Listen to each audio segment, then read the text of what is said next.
6.4 प्रश्न नंबर 6। प्रश्न 1 से लेकर 5 तक मैं अपनी पिछली वीडियो में आपको पढ़ा चुका हूँ। तो चलिए प्रश्न नंबर 6 करते हैं। किसी वर्ग की भुजा की लंबाई ज्ञात कीजिए जिसका क्षेत्रफल 441 मीटर स्क्वायर है। बच्चों बहुत ही आसान प्रश्न है। हमें वर्ग की भुजा की लंबाई बतानी है जबकि हमें वर्ग का क्षेत्रफल दे रखा है। जैसा कि बच्चों आप जानते हैं वर्ग क्या होता है, जिसकी चारों भुजाओं की माप बराबर हो। और वर्ग का क्षेत्रफल का सूत्र क्या होता है बच्चों, भुजा गुणा भुजा या भुजा स्क्वायर। तो इसी क्षेत्रफल के सूत्र से हम क्या करेंगे, भुजा की लंबाई इसमें निकाल लेंगे। वीडियो को आप अंत तक ज़रूर देखें क्योंकि वीडियो के लास्ट में मैं आपको गुणा करने की एक शॉर्ट ट्रिक सिखाऊंगा। तो चलिए इसे कॉपी पे करते हैं। बच्चों सवाल शुरू करने से पहले आपसे एक रिक्वेस्ट है, इस वीडियो के नीचे लाल रंग का सब्सक्राइब का बटन है, इस बटन को दबाकर इस चैनल को सब्सक्राइब कर लें। सब्सक्राइब फ्री में होता है, इसका कोई पैसा नहीं जाता। तो बच्चों हमें क्या क्या दिया है हम वो लिख लेते हैं। यहाँ पर हमें सबसे पहले दिया है वर्ग का क्षेत्रफल जो कि है 441 मीटर स्क्वायर। ठीक है, ज्ञात करना है यानी हमें क्या निकालना है इसमें, भुजा की लंबाई। भुजा की लंबाई, वर्ग की भुजा की लंबाई। तो जो चीज़ हमें निकालना होती है बच्चों उसे हम क्या करते हैं, मान लेते हैं। क्या मान लेते हैं, x है ना। तो हम लिख लेंगे माना वर्ग की भुजा की लंबाई बराबर x और यहाँ मीटर। क्यों, क्योंकि क्षेत्रफल मीटर स्क्वायर में दिया हुआ है। वर्ग क्या है, जिसमें चारों भुजाओं की माप समान हो। ठीक है, ये भुजा ये भुजा ये भुजा ये भुजा ये चारों समान है तो ये क्या होगा, एक वर्ग होगा। अगर हमने इसकी एक भुजा x मान ली तो चारों भुजाएं इसकी x हो जाती हैं। और वर्ग का जो क्षेत्रफल का सूत्र होता है वो होता है भुजा गुणा भुजा, जिसको आप भुजा स्क्वायर भी लिख सकते हैं।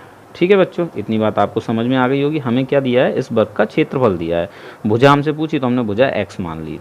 हम यहाँ क्या करेंगे, वर्ग का क्षेत्रफल निकालेंगे। वर्ग का क्षेत्रफल बराबर भुजा गुणा भुजा या भुजा स्क्वायर। ठीक है, भुजा हमने क्या मानी बच्चों, x, तो यही x का मान हम इसमें रख देंगे तो ये हो जाएगा हमारा x स्क्वायर। ठीक है, अब यहाँ मीटर माना है तो आप मीटर स्क्वायर लिख सकते हैं। ठीक है, ये अब हमारा आ गया वर्ग का क्षेत्रफल जो कि किसके बराबर होगा, 441 के। ठीक, तो हम यहाँ लिखेंगे प्रश्नानुसार। प्रश्नानुसार,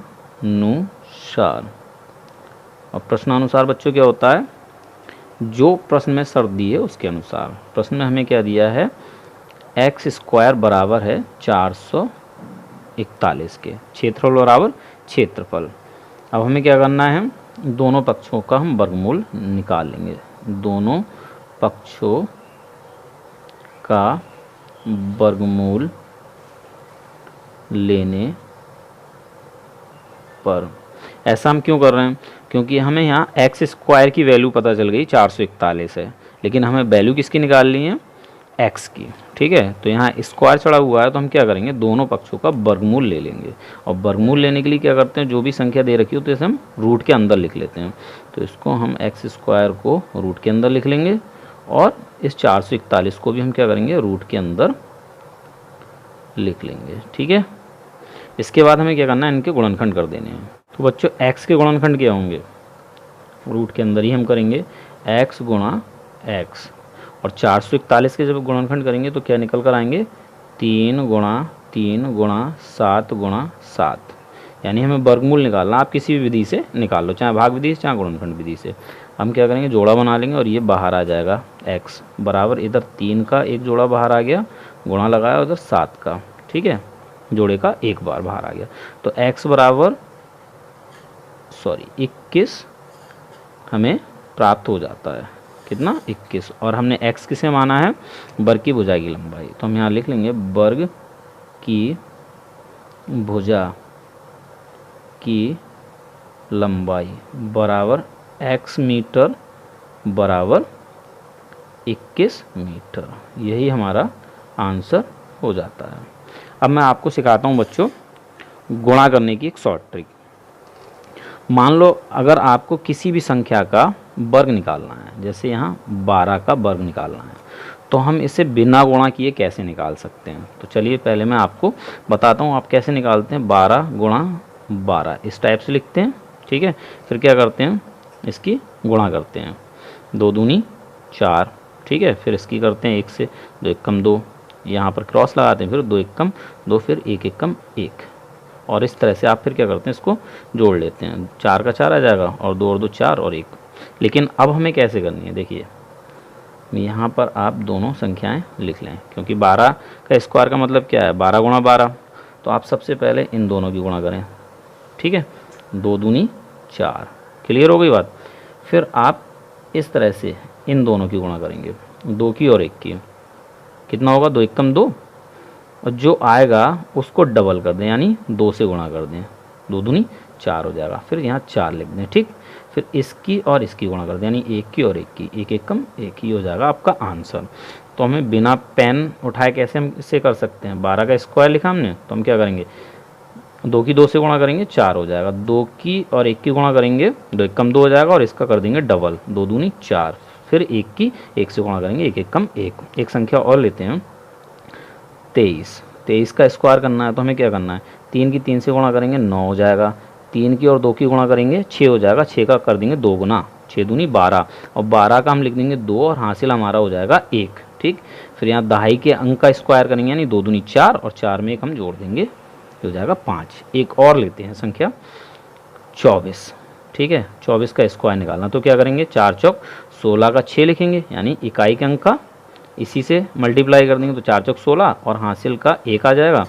फिर 4 की और 2 की गुणा करेंगे, 4 दूनी 8 हो जाएगा, और इस 8 का हम कर देंगे 2 गुना, 8 दूनी 16, और 16 में 1 जोड़ देंगे, तो 17 हो जाएगा। फिर हासिल 1 जाएगा। फिर यहाँ जो दहाई का अंक है 2, इसका इसी से गुणा कर देंगे, 2 दूनी 4 और 1 5, ठीक है। आई होप ये ट्रिक आपको समझ में आई होगी। एक ट्रिक और मैं बताता हूँ।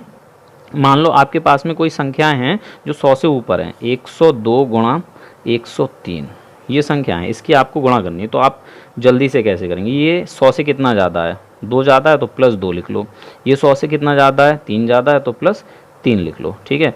अब क्या करेंगे, इसके बाद चाहे तो ये वाली संख्या इधर जोड़ लो, चाहे ये वाली संख्या इसमें जोड़ दो, ठीक है। फिर से सुन लो, इस वाली संख्या को इसमें जोड़ दो, चाहे इस वाली संख्या को इसमें जोड़ दो, ठीक है। तो मैं क्या करता हूँ, ये और ये जोड़ देता हूँ, 102 और 3 कितना होता है बच्चों, 105, ठीक। 105 हमने लिख लिया। अब ये जो आपने ये दोनों संख्या लिखी, इन दोनों की गुणा कर दो, 3 दूनी होता है 6।